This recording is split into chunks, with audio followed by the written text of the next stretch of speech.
नमस्कार, खबर फास्ट पर उत्तराखंड लाइव देख रहे हैं आप। मैं हूं आपके साथ प्रीति सेमार। बुलेटिन की शुरुआत देहरादून से आ रही बड़ी खबर के साथ करेंगे। श्रीनगर गढ़वाल के दौरे पर मुख्यमंत्री रहने वाले हैं। कई कार्यक्रमों में हिस्सा लेंगे और पुष्कर सिंह धामी रामलीला मैदान में जन आशीर्वाद रैली का भी यहां पर जो आयोजन किया गया है उसमें भी शिरकत करेंगे, संबोधित करेंगे लोगों को। कामेश्वर मंदिर में पूजा अर्चना भी करेंगे मुख्यमंत्री। तो बड़ी जानकारी आपको दे दें देहरादून से बड़ी खबर, जहां पर कई कार्यक्रमों का आज आयोजन किया जाएगा जिसमें हिस्सा लेने के लिए पहुंचेंगे पुष्कर सिंह धामी। रामलीला मैदान में जन आशीर्वाद रैली आयोजित की गई है जिसको संबोधित करेंगे। श्रीनगर गढ़वाल के दौरे पर मुख्यमंत्री रहने वाले हैं। कई कार्यक्रमों में हिस्सा लेंगे सीएम पुष्कर सिंह धामी और यहां पर रामलीला मैदान में जन आशीर्वाद रैली का आयोजन होगा जिसमें पहुंचेंगे शिरकत करने के लिए। इसके अलावा कामेश्वर मंदिर में पूजा अर्चना भी करेंगे मुख्यमंत्री। इस पर ज्यादा जानकारी के साथ देहरादून से संवाददाता कैलाश जोशी हमारे साथ जुड़ गए हैं। कैलाश जी, क्या जानकारी मिल पा रही है? जी बिल्कुल प्रीति, आपको बता दूं कि मुख्यमंत्री पुष्कर धामी का आज श्रीनगर गढ़वाल का दौरा है। श्रीनगर गढ़वाल में आज पुष्कर धामी मौजूद रहेंगे। अगर बात करते हैं उसके दिन भर के प्रोग्रामों की, तो सीएम पुष्कर सिंह धामी जो हैं जो एक दिवसीय दौरे पर श्रीनगर गढ़वाल पहुंचेंगे, वहां पर जो है विभिन्न कार्यक्रमों में शिरकत करेंगे। सबसे बड़ी बात यह है कि जो आज भारतीय जनता पार्टी का जो जन आशीर्वाद यात्रा है उसका आगाज जो है गढ़वाल क्षेत्र के श्रीनगर गढ़वाल से होने वाला है। रामलीला मैदान में जो है पुष्कर धामी जो है सभा को संबोधित करेंगे और उसके बाद मुख्यमंत्री जो है कमलेश्वर महादेव मंदिर में जाकर पूजा अर्चना करेंगे और देश की खुशहाली व राज्य की खुशहाली की कामना वहां पर करेंगे। प्रीति, आज जो जन आशीर्वाद यात्रा शुरू होने वाली है उसके तहत कितने क्षेत्रों को या कितने जगहों को कवर किया जाएगा? देखिए प्रीति, अगर बात करें जन आशीर्वाद यात्रा की, तो आज श्रीनगर विधानसभा में जो है ये जन आशीर्वाद यात्रा होनी है। वहां पर श्रीनगर गढ़वाल में रामलीला ग्राउंड में ये प्रोग्राम होना है। उसके बाद मुख्यमंत्री जो है कमलेश्वर महादेव में जाएंगे, वहां पर पूजा अर्चना करेंगे। साथ ही उसके बाद वहां पर जो वीरचंद सिंह गढ़वाली मेडिकल कॉलेज है वहां पर जाके वहां जो रिसर्च सेंटर है उसकी समीक्षा बैठक करेंगे। उसके बाद लगभग 3 बजे जो है मुख्यमंत्री देहरादून के लिए रवाना होंगे। और चुनाव के लिहाज से अगर कैलाश जी इस जन आशीर्वाद यात्रा को देखा जाए तो ये कितनी महत्वपूर्ण मानी जा रही है? बिल्कुल प्रीति, आपको बता दें कि अगर जन आशीर्वाद यात्रा की बात करें तो राजनीति की अगर बात करते हैं, चुनाव की बात करते हैं, तो एक और जहां पुष्कर सिंह धामी के विधानसभा क्षेत्र खटीमा से कांग्रेस की परिवर्तन यात्रा निकलनी है, वहीं जो है भारतीय जनता पार्टी श्रीनगर विधानसभा में आज जो है इसका जो है आगाज कर रही है।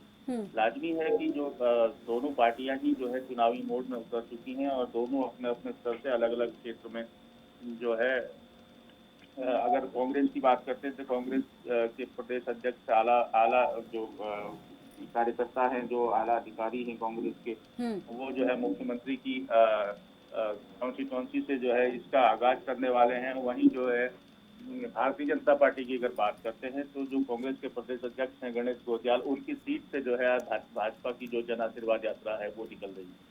जी शुक्रिया कैलाश जी हमारे साथ जुड़ने के लिए तमाम जानकारी के लिए। तो आज रामलीला मैदान में जन आशीर्वाद रैली का कार्यक्रम आयोजित किया गया है और यहाँ पर शुरुआत इसके मुख्यमंत्री की तरफ से की जाएगी। दरअसल श्रीनगर गढ़वाल के दौरे पर आज रहने वाले हैं मुख्यमंत्री पुष्कर सिंह धामी और रामलीला मैदान में जन आशीर्वाद रैली में वो शामिल होंगे, यहाँ पर रैली को संबोधित करेंगे।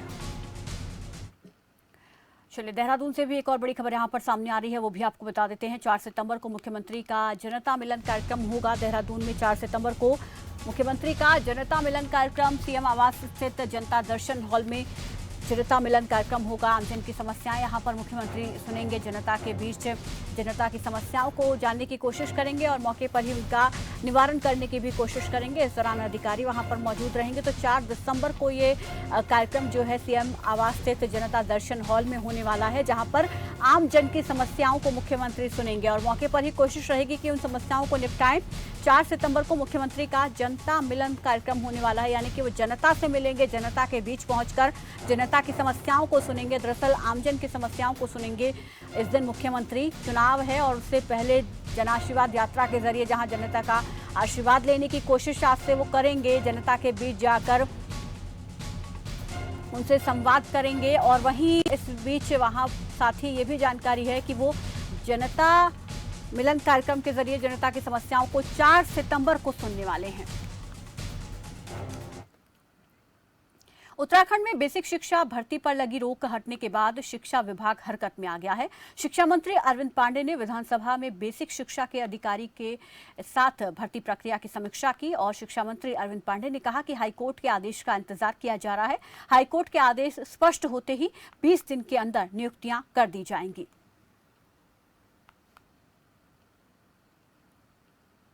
प्रदेश में जो हमारे डीएलएड प्रशिक्षित होने वाले शिक्षक हैं, कोर्ट के स्टे की वजह से यह प्रक्रिया काफ़ी लेट हो गई। मुझे इस पे थोड़ा सा दुख भी है, लेकिन मैं आपके माध्यम से मैं न्यायपालिका को, हाई कोर्ट के जज महोदय की जो टीम है, मैं उनको बहुत बहुत धन्यवाद देना चाहूँगा कि प्रदेश की शिक्षा व्यवस्था को समझते हुए न्यायपालिका ने अच्छा डिसीजन दिया है, स्टे को हटाया है। मैं उनको धन्यवाद देता हूं और आपके माध्यम से विश्वास दिलाता हूं कि सारी प्रक्रिया जो इतने दिन से लंबित हो गई, हम जो योग्य डीएलएड प्रशिक्षित जो नौजवान हैं उनको डीएलएड सरकार ने कराया, उनकी नियुक्ति देना सरकार की जिम्मेवारी है। और मैं आपको विश्वास दिलाना चाहता हूं कि 20 दिन से पहले हम सारी प्रक्रिया को कंप्लीट करके काउंसलिंग करने के पश्चात हम बच्चों की प्लेसिंग कर देंगे।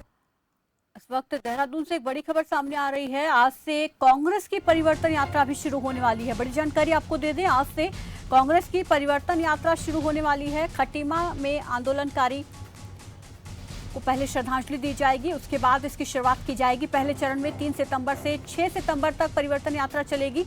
महंगाई, बेरोजगारी, भ्रष्टाचार, पलायन जैसे कई मुद्दे हैं जिनका कांग्रेस लगातार विरोध कर रही है और इन्हीं मुद्दों को लेकर जनता के बीच जाने का भी फैसला कांग्रेस की तरफ से किया गया है। तो कांग्रेस परिवर्तन यात्रा अपनी आज से शुरू करने वाली है और बता दें कि खटीमा से इसकी शुरुआत होगी, जहां से उत्तराखंड के मुख्यमंत्री विधायक है, वहां से कांग्रेस ने अपनी परिवर्तन यात्रा की शुरुआत करने का फैसला लिया है। इस पर ज्यादा जानकारी के साथ संवाददाता कैलाश जोशी हमारे साथ जुड़ गए। कैलाश, एक और जहां मुख्यमंत्री की आशीर्वाद यात्रा आज शुरू होगी, तो वहीं दूसरी ओर कांग्रेस की तरफ से भी परिवर्तन यात्रा आज शुरू की जा रही है। बिल्कुल प्रीति, आपको बताना चाहूंगा कि कांग्रेस की परिवर्तन यात्रा जो है आज खटीमा विधानसभा क्षेत्र से शुरू होने वाली है। सबसे पहले जो है कांग्रेस के जो लोग हैं, कांग्रेस के जो कार्यकर्ता हैं, पदाधिकारी हैं, वो खटीमा में राज्य आंदोलनकारियों को श्रद्धांजलि अर्पित करेंगे। उसके बाद वहां से जो है प्रथम चरण की जो परिवर्तन यात्रा है उसका आगाज होगा। प्रथम चरण में जो परिवर्तन यात्रा का रूट मैप है वो लगभग 3 सितंबर से 6 सितंबर तक चलेगी परिवर्तन यात्रा। इसकी अगर बात करते हैं परिवर्तन यात्रा की, तो जहां मुख्यमंत्री पुष्कर धामी आज जो है गणेश गोदियाल जो प्रदेश अध्यक्ष हैं कांग्रेस के, उनकी विधानसभा क्षेत्र से जो है जन आशीर्वाद यात्रा का आगाज कर रहे हैं। वहीं जो है कांग्रेस ने मुख्यमंत्री पुष्कर धामी के विधानसभा क्षेत्र को चुना है, वहां से जो है वो जो है परिवर्तन यात्रा का आगाज करने वाले हैं। सबसे बड़ी बात यह है कि महंगाई, बेरोजगारी, भ्रष्टाचार, पलायन जैसे विभिन्न मुद्दों को लेकर ये कांग्रेस का विरोध प्रदर्शन होगा और राज्य सरकार के खिलाफ जमकर नारेबाजी करने का इनका जो रूट मैप है उसको लेकर ये मैदान में उतरे हैं। और पहले चरण में 3 से 6 सितंबर तक कांग्रेस की ये परिवर्तन यात्रा चलने वाली है। प्रीति जी, शुक्रिया कैलाश हमारे साथ जुड़ने के लिए, इस तमाम जानकारी के लिए। तो यहाँ पर कांग्रेस की तरफ से खटीमा विधानसभा से आज इसकी शुरुआत की जाएगी, जहां से मुख्यमंत्री पुष्कर सिंह धामी विधायक हैं, और वहीं बीजेपी की तरफ से जन आशीर्वाद यात्रा भी आज शुरू की जाएगी। तो दोनों ही पार्टी चुनाव प्रचार में उतर गई हैं और दोनों ही पार्टियों की तरफ से अपने अपने कार्यक्रम चुनाव प्रचार के तरीके से आज से शुरू किए जा रहे हैं। वहीं कांग्रेस पार्टी ने परिवर्तन यात्रा को लेकर रूट अपना प्लान जारी कर दिया है। कांग्रेस प्रदेश अध्यक्ष गणेश गोदियाल ने बताया है कि बीजेपी सरकार की जनविरोधी नीतियों, बढ़ती महंगाई, बेरोजगारी, भ्रष्टाचार, पलायन जैसी समस्याओं को लेकर यह परिवर्तन यात्रा की जा रही है। यात्रा 3 सितंबर को खटीमा से शुरू होगी, यानी कि आज से ये शुरू होगी, जो कि 6 सितंबर को रुद्रपुर में जाकर संपन्न होगी।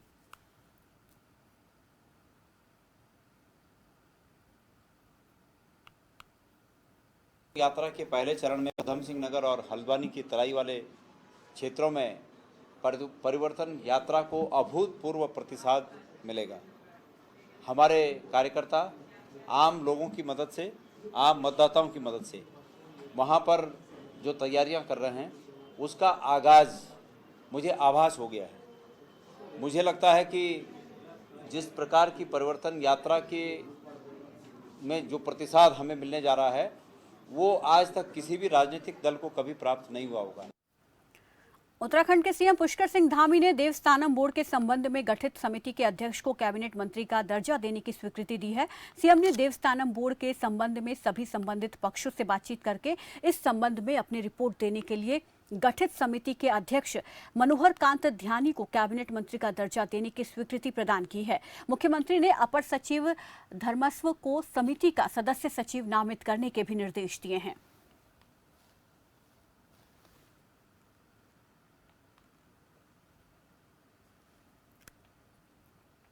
देहरादून में मुख्यमंत्री पुष्कर सिंह धामी ने ग्राम्य श्री विक्रय केंद्र का लोकार्पण किया।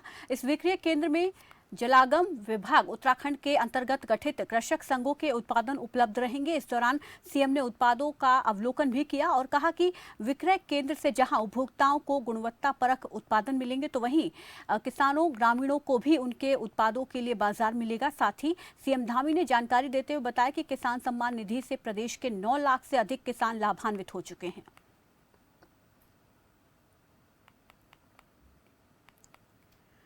मुख्यमंत्री पुष्कर सिंह धामी ने देहरादून मसूरी रोड पर कोलू खेत के पास भूस्खलन की समस्या के स्थायी समाधान के निर्देश दिए हैं। मुख्यमंत्री ने निरीक्षण के दौरान लोक निर्माण विभाग के अधिकारियों को निर्देश दिए कि भूस्खलन से रोड बाधित ना हो, इसके लिए प्रॉपर ट्रीटमेंट किया जाए।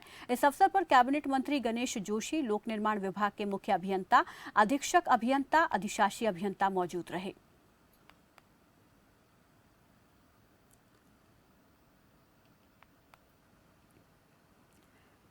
बढ़ती महंगाई को लेकर कांग्रेस प्रवक्ता गरिमा दसोनी ने बीजेपी सरकार को फिर से आड़े हाथ लिया। उन्होंने बयान जारी करते हुए कहा कि बीजेपी को बढ़ती हुई महंगाई के लिए हम जिम्मेदार ठहराते हैं। और वहीं बात करें तो गैस सिलेंडर के बढ़े हुए दामों पर गरिमा ने बीजेपी को घेरने का प्रयास किया।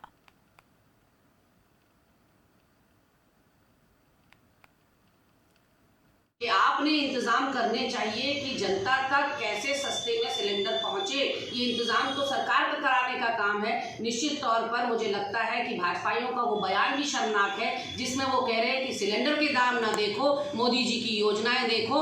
आपकी योजनाओं और घोषणाओं से आम जनता को, गरीब जनता को कोई मतलब नहीं है। कोरोना संकट से जूझ रहे, बेरोजगारी से जूझ रहे लोगों का अगर सीधे सीधे किसी चीज से मामला बनता है तो वो है महंगाई से, बेरोजगारी से। और आज जनता आपके द्वारा की गई महंगाई की चक्की में पिस रही है, बुरी तरह से त्रस्त है। महिलाओं का पूरा रसोई का बजट आपने उल्टा कर दिया है।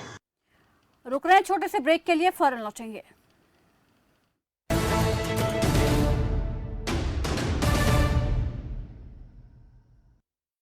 सोनीपत का पहला मल्टी स्पेशलिटी अस्पताल व एनएबीएच द्वारा प्रमाणित अब हरियाणा सरकार ईएसआई सुपर स्पेशलिटी व सभी कैशलेस पैनल पर उपलब्ध, जिसमें उच्च स्तरीय डॉक्टरों की टीम के साथ अत्याधुनिक मशीनों से लैस आईसीयू और मॉड्यूलर ओटी की सुविधा उपलब्ध है। कैंसर व अन्य लैप्रोस्कोपिक सर्जरी के साथ उत्तर मध्य भारत की पहली विश्व स्तरीय रूबीना मशीन उपलब्ध है। 24 घंटे आपातकालीन सुविधा, हर तरह के ट्रॉमा व न्यूरो सर्जरी।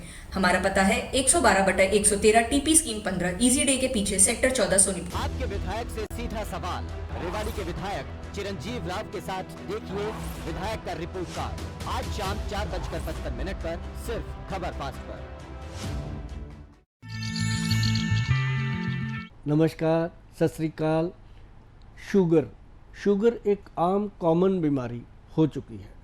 मतलब हर दूसरे तीसरे इंसान को या हर घर में कह लो कि एक पेशेंट डायबिटीज़ का मिल ही जाता है। तो उसके लिए मैं आपको बताना चाहूँगा, बहुत सारी चीज़ें हैं जो लोग देते हैं, जो लोग लेते भी हैं, लेकिन एक आयुर्वेदिक औषधि है जिसे लेने से आपको मैं बता दूं कि शुगर चाहे कितनी भी बड़ी हुई हो, कितनी भी प्रॉब्लम हो, वो कंट्रोल में आ जाती है। 3 से 6 महीने तक वो दवाई हम देते हैं, शुगर को पूरी तरह कंट्रोल कर लेती है। और शुगर के कारण पैदा होने वाली नपुंसकता, कमजोरी, वीकनेस, नज़र की कमजोरी, बालों का झड़ना, दांतों का कमज़ोर हो जाना और बहुत सारी प्रॉब्लम शुगर पैदा कर देती है। तो उन सारी चीज़ों से वो चीज़ बचाती है और वो औषधि है, उसका नाम है नो डाइप कैप्सूल। जो कैप्सूल सुबह शाम आपने लेना होता है। बाकी कोई भी जानकारी आपने डायबिटीज़ के लिए लेनी है, डायबिटीज़ से छुटकारा पाने के लिए लेनी है, तो वो हमारे नंबरों पे आप संपर्क करके कभी भी ले सकते हैं। शहर जो कभी रुकता नहीं, न रुकती है खबरों की रफ्तार। मंत्री से संतरी, पहर दर पहर, हर वो खबर जिसका पड़ता है असर। मेरा शहर मेरी खबर, देखिए सिर्फ खबर फास्ट पर।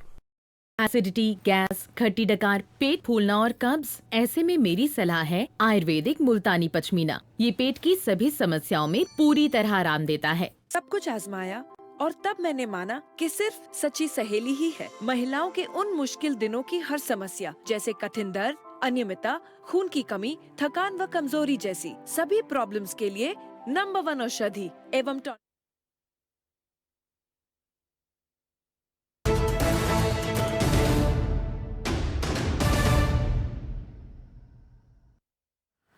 ब्रेक के बाद स्वागत है आपका। चलिए खबरों में आगे बढ़ते हैं। लक्सर से बड़ी खबर आपको बता देते हैं। सामुदायिक स्वास्थ्य केंद्र में कोविड टीकाकरण सर्टिफिकेट अब अनिवार्य कर दिया गया है। ओपीडी की पर्ची बनवाने से पहले टीकाकरण का सर्टिफिकेट दिखाना होगा। टीकाकरण प्रमाण पत्र दिखाने के बाद ही अस्पताल में मरीजों को एंट्री दी जाएगी।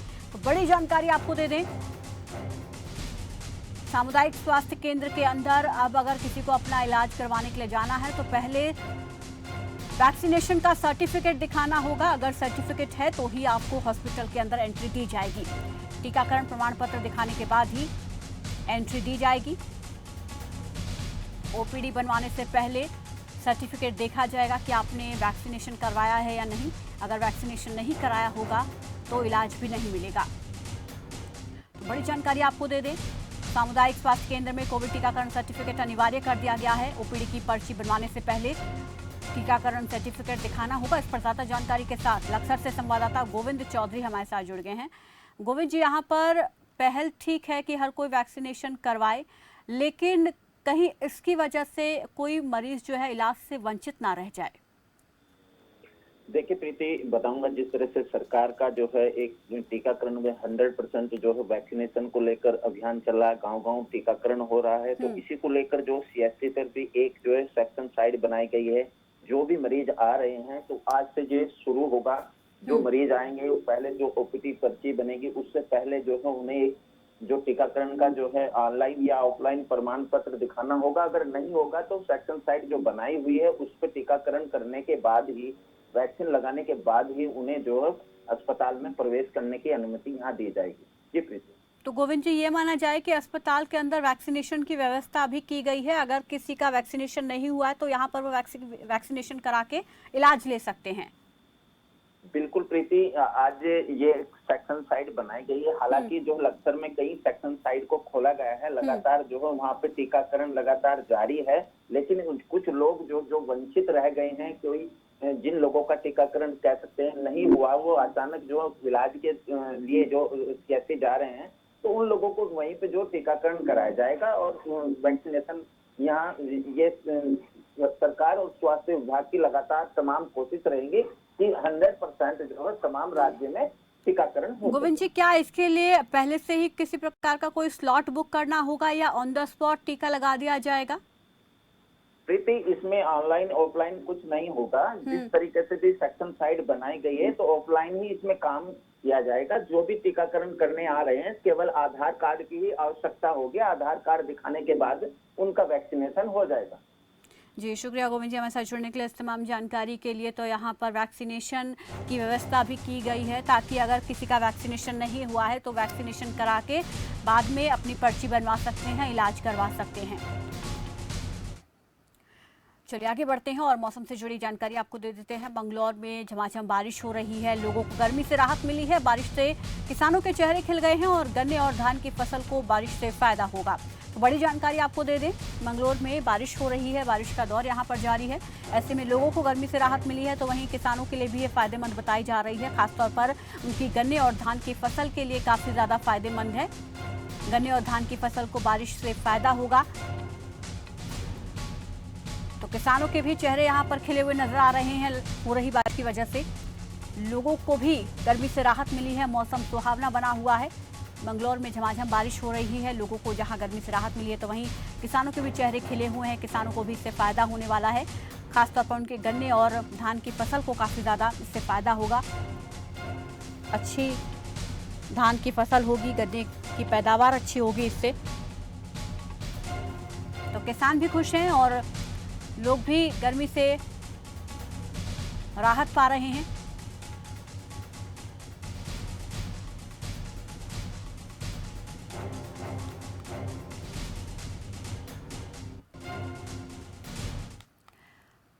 चलिए देहरादून से बड़ी खबर आपको बता देते हैं। रायपुर के सौंग नदी में बहा है एक युवक। बड़ी जानकारी सामने आ रही है। रायपुर के सांग नदी में एक युवक बहा है। सौड़ा सिरोली पुल से नदी पार करते हुए समय ये हादसा हुआ है। सूचना मिलने के बाद पुलिस और एसडीआरएफ की टीम मौके पर पहुंची। युवक की तलाश की जा रही है। तो बड़ी जानकारी आपको दे दें, रायपुर के सौंग नदी में एक युवक बह गया है और इसकी जानकारी तुरंत पुलिस को दी गई। एसडीआरएफ की टीम भी जानकारी पाकर मौके पर पहुंची। सौड़ा सिरोली पुल से दरअसल युवक नदी पार कर रहा था और इस समय ये हादसा हुआ, तेज बहाव में बह गया।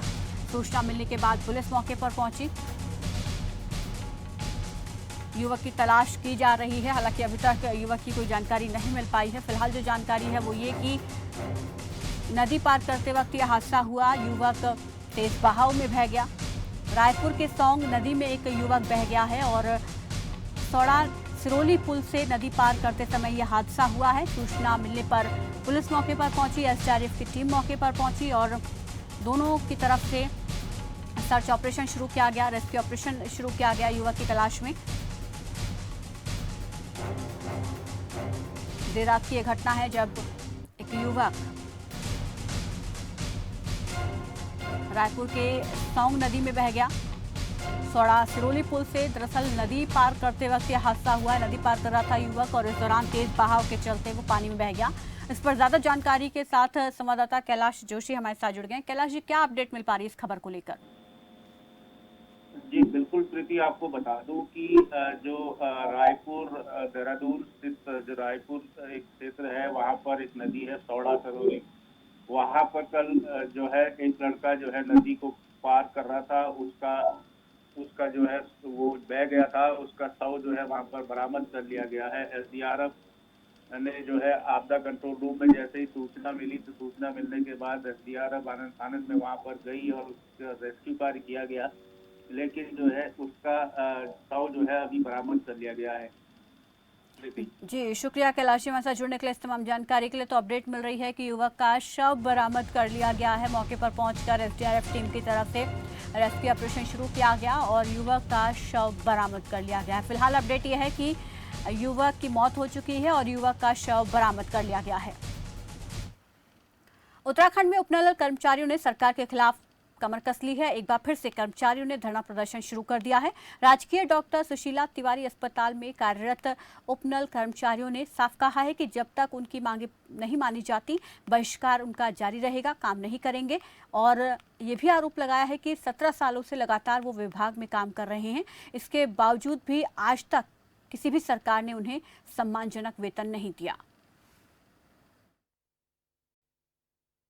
अनिश्चितकालीन हड़ताल पे हैं। हम इतने समय से अपनी एक सूत्रीय मांग को समान कार्य समान वेतन के लिए लड़ रहे हैं। सरकार से इतने समय से हम लड़ते आ रहे हैं अपनी मांगों को, लेकिन सरकार हमसे हर बार खिलवाड़ करती है, छलावा करती है। इससे पहले भी हमने हड़ताल की थी, 56 दिन 22 दिन की हड़ताल करी, लेकिन मानवता के नाते हमें सरकार ने और प्रशासन ने अंदर बुलाया, लेकिन हमने तो मानवता दिखा दी। अब इनकी बारी है। अगर ये हमारा कुछ करते हैं तो तब ठीक है, नहीं तो अगर हमारे कोई भी कर्मचारी यहाँ पर कोई भी ऐसा आत्मघाती कदम उठाएंगे तो उसके लिए यहाँ प्रशासन और शासन सब जिम्मेदार हो। फिलहाल इस बुलेटिन में मेरे साथ बस इतना ही। देश प्रदेश की अपडेट खबरों के लिए आप देखते रहिए खबर फास्ट। नमस्कार।